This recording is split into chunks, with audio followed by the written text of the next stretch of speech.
Hey, welcome back. It's Twin Cities Live. Happy you're here. For a while, it was a little trickier to check out a home if you wanted to buy one. But as things have started to open up, people are visiting homes again, and there are extra precautions in place, of course, including using gloves, sanitizers, and they even now will limit the number of people at open houses at any given time. But boy, houses are selling, and they're selling fast. What has changed significantly, though, is what buyers are looking for. So joining us now via Skype to talk more about those wish lists from the DeRoche Realty Group and eXp Realty. The lovers, his arm around his bride. That's what's happening. How and sweet. hugs, Julie and Daniel are here. Nice to see you, little lovebirds. Good to see you. This is good. See, quarantine either makes people love each other more or less, or and we're in the more. This is really good. All right, let's talk about a few of the things that have changed. Julie, you say that you're noticing a trend where people are looking more in the suburbs. Why are the burbs booming? Well, a big draw of the city was the the shorter commute. So with people working downtown, commute was a big drive to why people want to be close to the city. Well, with a lot of people working from home now, you don't have to worry about that commute. Mm-hmm. And my theory is even when like work level becomes somewhat normal again, I don't think traffic is going to be pre-pandemic levels for quite some time. And then the further you go out, you're driving a ways, but you're getting more space for the dollar that you spend. Yeah, you can get more home, you can get a bigger home, you can get a bigger yard. We see a lot of people moving towards like an acreage property. They want more separation from their neighbors because they're spending more time outside, and realizing you back up to your neighbors and there's 10 homes all backed up to each other and everybody's in their backyard, that can be a little annoying. Yeah, people want that space. This is interesting, Daniel. As far as the space goes, when it comes to inside the house, I feel like we saw such a shift from like every house had all these little tiny rooms, and then it was now these massive open floor plans where you could see everyone. What's happening now? Are we kind of getting back towards the middle? Yeah, I think so. It's amazing how many like flex room requests we're getting, office requests instead of, the big open spaces. They want to be closed in. They need a little quieter in there.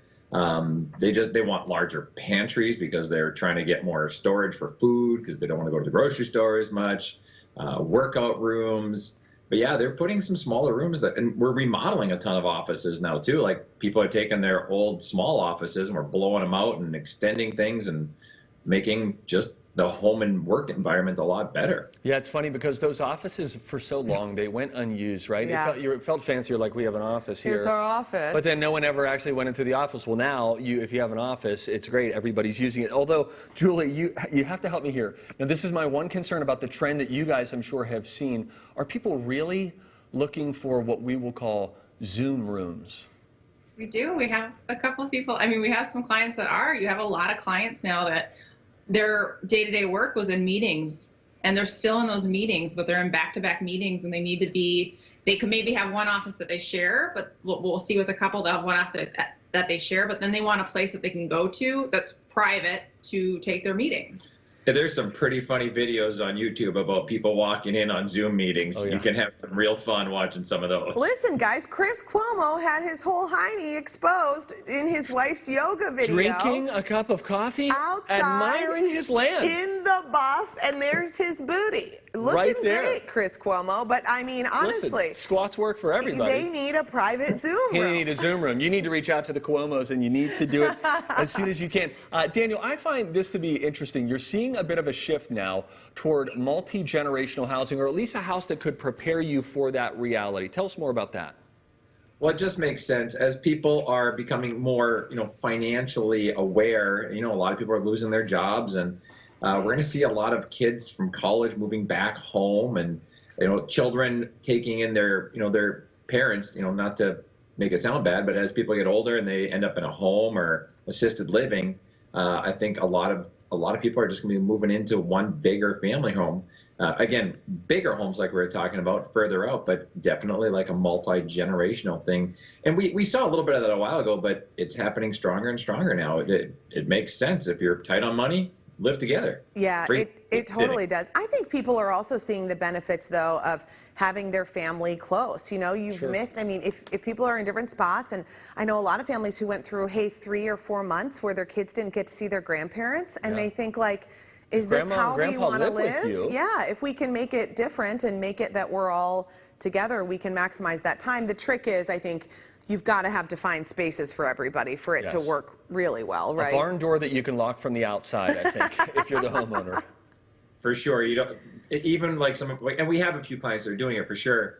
And the younger, especially the older people don't tend to care if the younger people come in, but the younger people tend to care if grandma and grandpa walk in the, some of the other areas of the house without knocking first. Yes, I could name a few of those Goodness spots. gracious. All right, now we got to talk about outdoor space. Of course, everybody, it's on a lot of people's wish list. Yes, if it has a yard, that's great. But Julie, you're seeing sort of a, I don't know, a renewed interest in not just a yard, but like a yard.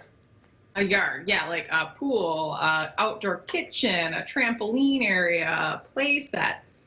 I think like they said that the search in Google for pools was up 300%. Yeah. We have people that want to put in pools and can't have to wait until next year to put in pools. So actually houses right now that have pools in them are a hot commodity because people don't have to wait to get the pool installed and go Isn't through that fascinating? But Julie, previously, I mean, everybody talked about having a pool. You have it because Especially in you really Minnesota. love it. If you have it in Minnesota, it's not going to be a huge selling point. It's going to be harder for you to sell your house. Is that switching? It is switching because I think people would take summer vacations and we have such a short summer and then they take vacations, it wasn't worth it. But when you can't go anywhere and the kids aren't in sports anymore and they need to let their energy go and It makes more sense. Funny how a pandemic can change everybody's perspective on a whole lot of things. Daniel, Yeah. Julie, nice to see you. Love birds. Thank you for joining us. We appreciate that. Oh, and he squeezes her. Hey, if you're looking for a new place with a little more room to roam or a pool, or just a place to have a private video conference, Julie and Daniel, happy to help. They are. Go to TwinCitiesLive.com. Click on Fun for their contact information. And thanks to DeRoche Realty Group and eXp Realty for sponsoring Twin Cities Live. That outdoor kitchen thing. Is that something or what? Sweet.